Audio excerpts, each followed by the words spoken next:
बिस्मिल्लाहिर्रहमानिर्रहीम, अस्सलाम वालेकुम। Welcome to my channel life with Sehar Parvez. कैसे हैं आप सब? मैं उम्मीद करती हूँ आप सब बिल्कुल खैरियत से होंगे। आज की रेसिपी मज़ेदार होने के साथ साथ बड़ी ही खूबसूरत भी है। बहुत मज़ा आएगा आप लोगों को, देखने में ज़रूर मज़ा आएगा। तो चलें स्टार्ट कर लेते हैं अपनी वीडियो। लेकिन उससे पहले अगर आप लोगों ने मेरे चैनल को सब्सक्राइब नहीं किया है तो प्लीज़ मेरे चैनल को सब्सक्राइब कर लें। बहुत ही सॉफ्ट स्पंज बनेगा इसका। तो चलिए स्टार्ट कर लेते हैं। सबसे पहले मैंने यहाँ पर एक मोल्ड ले लिया है। ये तो फॉइल पेपर का मोल्ड है, यानी कि डिस्पोजेबल है।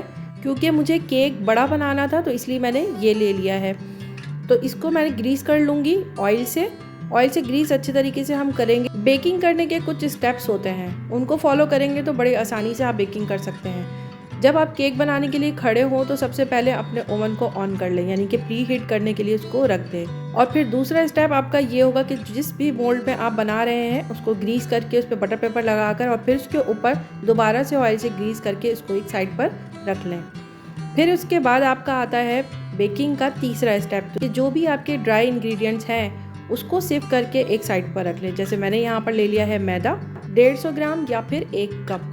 फिर बेकिंग पाउडर ले लिया है मैंने 1 टीस्पून। दोनों एक साथ ही इसको मैं सिर्फ कर लूँगी। इन दोनों चीज़ों को छानने के बाद मैं इसमें ऐड कर रही हूँ, क्योंकि मैं ग्रीन कलर का केक बना रही हूँ तो इसलिए मैं पाउडर फूड कलर ऐड कर रही हूँ, ग्रीन 2 पिंच यानी कि 2 चुटकी। वो ऐड करने के बाद इसको अच्छी तरीके से मिक्स कर लूँगी और इसको साइड पर रख दूँगी। तो ये हमारे हो गए 3 स्टेप कंप्लीट। तो अब बारी आती है अंडों की। तो यहाँ पर मैंने 6 अंडे लिए हैं। 6 अंडे में से मैं सबकी जर्दी अलग कर दूँगी, यानी कि एग योक को मैं सेपरेट कर रही हूँ और फिर वाइट को सेपरेट कर रही हूँ। पहले मैं एग वाइट को बीट कर लूँगी, फिर बाद में एग योक इसमें ऐड करूँगी। इलेक्ट्रिक बीटर की मदद से मैं इसको बीट कर रही हूँ। इसमें सिर्फ और सिर्फ एग वाइट है। 1 से 2 मिनट इसको बीट करेंगे और फिर इसमें ऐड कर दूँगी मैं पाउडर शुगर 150 ग्राम, या अगर आप कप से मेजर करेंगे तो आधा कप और 2 टेबल स्पून। और साथ ही इसमें ऐड कर दूंगी 1 टीस्पून वनीला एसेंस। फिर इसको हमें इतना बीट करना है कि इस तरह से देखिए फ्लफी सा ज़रा हो गया है। तो अब इस पॉइंट पे हमें अंडे की जर्दी इसमें ऐड करनी है। तो सारी जर्दी इसमें चली गई है। फिर इसको मज़ीद हम 3 मिनट तक बीट करेंगे। देखिए इस तरह से हो गया है। तो बस हमें अब इसको मज़ीद नहीं बीट करना है। बीटर को मैंने हटा दिया है। अब हाथों का काम है। तो अब इसमें देखिए थोड़ा थोड़ा वो मैदा जो हमने सिफ्ट करके रखा था उसको हम थोड़ा थोड़ा सा ऐड करेंगे, यानी कि 2-3 टेबल स्पून ऐड करेंगे और स्पैचुला की मदद से हल्के हाथों से इसको मिक्स करेंगे। बहुत तेज़ हाथों से इसको आपको मिक्स नहीं करना है, थोड़ा थोड़ा करके ही ऐड करना है। तो देखिए इस तरह से मैं हल्के हाथों से ही मिक्स कर रही हूँ, लेकिन आपको फॉरवर्ड करके दिखाया है मैंने तो इसलिए आपको तेज़ लग रहा होगा। मुझे कलर थोड़ा कम लग रहा था तो मैं इसमें लिक्विड कलर ऐड कर रही हूँ। और अब यहाँ पर ऐड कर रही हूँ मैं 3 टीस्पून ऑयल। ऑयल ऐड करने के बाद मैं हाथों से इसको मिक्स करती हूँ। मुझे हाथों से बहुत ही कंफर्टेबल लगता है मिक्स करना। हाथों से ही आपको पता चल रहा होता है कि कहीं गुठलियाँ तो नहीं हैं या कुछ भी हाथों से महसूस हो जाता है। तो मुझे हाथों से करना सही लगता है। अगर आपको स्पैचुला से लगता हो तो आप उससे भी कर सकते हैं। तो मिक्सिंग अच्छी तरीके से हो चुकी है। अब मोल्ड ले लिया है और उसमें सारा ऐड कर दिया है। अब इसको बेक करने रखूँगी। तो टेम्परेचर है 180 डिग्री और टाइमिंग होगी 25 से 30 मिनट में ये बेक होकर रेडी हो जाएगा। तो बस इसको बेक करने के लिए रख दिया है। तो देखें बेक हो चुका है। तो इस तरह से लकड़ी की कोई भी टूथपिक वगैरह आप डालकर निकालेंगे। अगर उसमें लग रहा हो तो मतलब कि अभी बाकी है, और अगर बिल्कुल क्लीन आए तो मतलब केक बिल्कुल रेडी हो चुका है। तो इसको ठंडा कर लेते हैं। तो देखिए केक बिल्कुल ठंडा हो चुका है। तो बस इसको बोर्ड पर मैंने पलट लिया है और अब इसका बटर पेपर निकाल लेते हैं। बटर पेपर देखें आप कितने आराम से निकल रहा है। इतना सॉफ्ट बना है ये केक, बहुत अच्छा इसका स्पंज बनता है। आप लोग ज़रूर इस रेसिपी को ट्राई कीजिएगा। ज़रूरी नहीं है कलर से ही बनाएं, किसी भी कलर से या फिर सिंपल वनीला केक भी आप बना सकते हैं। तो इसकी कटिंग कर लेते हैं। मैं सिर्फ एक ही लेयर दूंगी इसमें, मुझे सिर्फ एक ही लेयर चाहिए। लेकिन अगर आपको ज़्यादा लेयर चाहिए तो आप क्वांटिटी बढ़ा सकते हैं केक की। तो देखें इस तरह से मैंने कटिंग कर ली है। इसको एक साइड पर कर लेते हैं और अब रेडी कर लेते हैं। क्रीम विप कर लेते हैं। तो क्रीम ले ली है मैंने 400 ग्राम या फिर 2 कप। तो देखें क्रीम को मैंने इतना विप कर लिया है कि प्याला जब आप पलटेंगे तो ये गिरेगा नहीं, इतना इसको विप कर लिया है। और अब यहाँ पर इसकी डेकोरेशन कर लेते हैं। तो फिर इसकी एक लेयर उठाकर रख लेते हैं और अब इसको करेंगे सोक। केक को सोक कर लिया करें, बहुत अच्छा लगता है। तो सोक करने के लिए मैंने यहाँ लिया है शुगर सिरप। शुगर सिरप बनाने के लिए चीनी ले ली थी 2 चम्मच यानी कि 2 टेबल स्पून और 1 कप पानी ले लिया है। चीनी और पानी का ये शुगर सिरप है, इसको अच्छी तरीके से मिक्स कर लिया है और अब इसके ऊपर लगा रही हूँ। शुगर सिरप आपको बहुत ज़्यादा भी नहीं डालना है इसमें कि बहना शुरू हो जाए, बस थोड़ा ही डालना होता है, बस सिर्फ सोक करना होता है। तो देखिए इसके ऊपर क्रीम स्प्रेड कर रही हूँ जो हमने विप करके रखी थी। अच्छे तरीके से इसको स्प्रेड कर देंगे इसके ऊपर। और फिर इसके ऊपर मैंने थोड़ी सी वाइट चॉकलेट मेल्ट की थी, तो वो वाइट चॉकलेट भी इसमें डाल रही हूँ। ये ऑप्शनल है, अगर आपके पास हो तो डाल दें, नहीं हो तो बगैर इसके भी बना सकते हैं। तो मेरे पास थी थोड़ी सी वाइट चॉकलेट, तो मैं इसमें ऐड कर रही हूँ। और अब इसके ऊपर दूसरी लेयर दे देंगे और फिर उसको भी इसी तरीके से सोक करेंगे। इसके ऊपर भी शुगर सिरप लगाएंगे, अच्छी तरीके से इसको भी सोक कर लेंगे और फिर इसके ऊपर भी क्रीम स्प्रेड करेंगे। इसकी साइड्स में भी क्रीम स्प्रेड करेंगे, बहुत अच्छे से लगाना है। टाइम लगाएं, कोई बात नहीं, अगर आप बिगनर हैं तो आराम से बनाएं, ज़रूर बन जाएगा, घबराने की कोई ज़रूरत नहीं है। कुछ भी इम्पॉसिबल नहीं होता है, सब कुछ पॉसिबल है। आप बस दिल लगा कर करें तो सब कुछ हो जाता है। तो देखिए अच्छे तरीके से मैंने इसकी साइड्स पे भी स्प्रेड कर दिया है क्रीम को। और इसको शार्प बनाना है, यानी कि इसको बहुत अच्छा नीट एंड क्लीन बनाना है। तो उसके लिए क्या करना होता है वो मैं आगे आपसे शेयर करूँगी।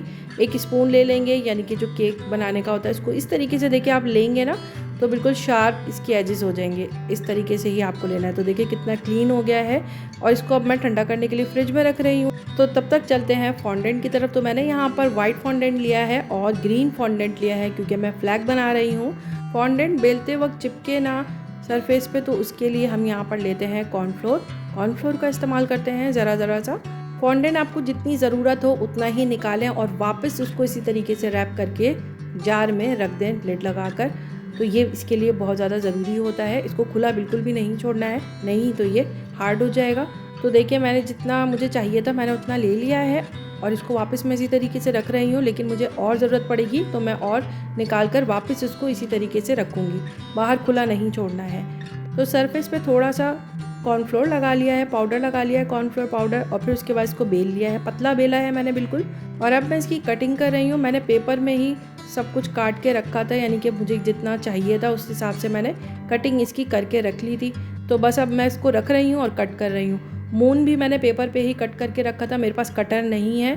इन सब चीज़ों का कटर मिलता है मार्केट में। अगर आपको इस तरीके से करना मुश्किल लगता हो तो फिर मार्केट से आप कटर भी ले सकते हैं, लेकिन थोड़ा सा टाइम लगता है, हो जाता है। मून की कटिंग मैंने कर ली है और उसके बाद अब मैं स्टार की कटिंग कर रही हूँ। स्टार को भी मैंने पेपर में कट करके रखा था। स्टार की कटिंग भी मैंने कर दी है। फिनिशिंग की ज़रूरत होती है, थोड़ी सी फिनिशिंग करनी पड़ती है, क्योंकि कटर नहीं था, बगैर कटर के हमने बनाया है, तो फिनिशिंग की थोड़ी सी ज़रूरत पड़ती है। तो अब ये दोनों चीज़ें रेडी हो गई, यानी वाइट फॉन्डेंट का काम हो चुका है। तो अब ले लिया है मैंने ग्रीन फॉन्डेंट। ग्रीन फॉन्डेंट को भी इसी तरीके से ले लिया है, बेल लिया है और पेपर की मदद से इस तरह से देखें कट कर लिया है। तो इसकी कटिंग हो चुकी है, यानी कि फ्लैग की कटिंग मैं कर चुकी हूँ। तो अब यहाँ पर नंबर्स की कटिंग करूँगी। तो मैंने 1 और 4 की कटिंग भी कर ली है। मैंने इसको भी पेपर में ही कट करके रखा था और इसकी भी कटिंग कर ली है। इन सब चीज़ों का भी कटर मिलता है मार्केट में आराम से, तो आप कटर भी ले सकते हैं। मैं बगैर कटर के बना रही हूँ, तो इस तरीके से आप बगैर कटर के भी बना सकते हैं। 1-2 लीफ बना लिए है मैंने और अब यहाँ पर मैं रोज़ फ्लावर बना रही हूँ। सर्कल कट करने के लिए मैंने यहाँ पर ले लिया है पानी की बोतल का जो ढक्कन होता है, उससे मैं इसको कट कर रही हूँ। और इस तरीके से देखिए आपके 2 रोज़ बन जाते हैं एक ही पैटर्न से। तो इस तरीके से इसके जो सारे पेटल्स होते हैं, इसको हाथों की मदद से थोड़ा सा खोल लिया है, यानी कि रोज़ का शेप दे दिया है। और अब यहाँ पर क्रीम विप की थी मैंने, एक में ग्रीन कलर डाला था और एक को वाइट ही रखा है, यानी कि थोड़ा सा डिवाइड कर लिया है ग्रीन और वाइट। और अब यहाँ पर बारी आती है डेकोरेशन की।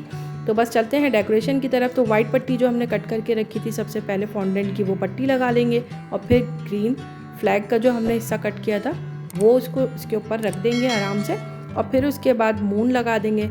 फॉन्डेंट को लगाने का तरीका है पानी और ब्रश की मदद से आप इसको चिपका सकते हैं, बिल्कुल सही स्टिक हो जाता है पानी से। देखिए हल्का सा पानी आप इस तरीके से लगा दें, या इसमें लगा दें, या फिर आप मून में भी लगा सकते हैं। पूरा मून में जैसे आप ब्रश की मदद से पानी लगा दें और उसके बाद इसको रख दें उसके ऊपर आराम से। इस तरीके से भी आप स्टिक कर सकते हैं या इस तरीके से भी कर सकते हैं। तो देखिए फॉन्डेंट का ये काम तो हमारा हो गया। और अब जो हमने ग्रीन क्रीम विप की थी उसके साइड्स बना लिए हैं, इस तरीके से साइड्स में डेकोरेट कर लिया है। और वाइट क्रीम जो हमने विप की थी उसको हम इस तरीके से ऊपर डेकोरेट कर देंगे। तो बस ये डेकोरेशन हो चुकी है। और अब यहाँ पर देखें वाइट और ग्रीन फ्लावर लीफ के साथ यहाँ पर मैंने लगा दिया है। तो बस इस तरीके से आप अपने केक को कुछ अच्छा सा डेकोरेट कर सकते हैं, आप इससे अच्छा भी कर सकते हैं। तो डेकोरेशन हमारी हो गई है बिल्कुल कंप्लीट 14 अगस्त की। तो देखें कुछ इस तरह से मैंने डेकोरेट किया है। प्रेजेंटेशन मेरी कैसी लगी आप लोगों को, आप लोग ज़रूर बताइएगा। आप सबको मेरी तरफ से जश्न आज़ादी बहुत बहुत मुबारक हो। बहुत ही मज़ेदार ये केक बना था, बहुत ही सॉफ्ट इसका स्पंज बना था। आप लोग ज़रूर ट्राई कीजिएगा इस रेसिपी को। और अगर आप लोग चाहते हैं कि फॉन्डेंट केक या फिर फॉन्डेंट वर्क में आप लोगों के साथ शेयर करूं, तो मुझे कमेंट बॉक्स में कमेंट करें। मैं आप लोगों से कटर के साथ भी किस तरीके से आप लोग फ्लावर बना सकते हैं वो भी आपके साथ शेयर करूँगी। तो कैसी लगी आप लोगों को मेरी आज की रेसिपी ज़रूर बताइएगा। अच्छी लगी हो तो मेरे चैनल को लाइक करें। अगर अभी तक सब्सक्राइब नहीं किया है तो प्लीज़ मेरे चैनल को सब्सक्राइब करें और अपनी आज़ादी के दिन को खुशी खुशी मनाएं अपने रिलेटिव्स के साथ और अपने फ्रेंड्स के साथ। फिर लेकर आऊँगी एक अच्छी सी रेसिपी इंशाल्लाह। तब तक अपना और अपनी फैमिली का रखें बहुत सारा ख्याल। अस्सलाम वालेकुम।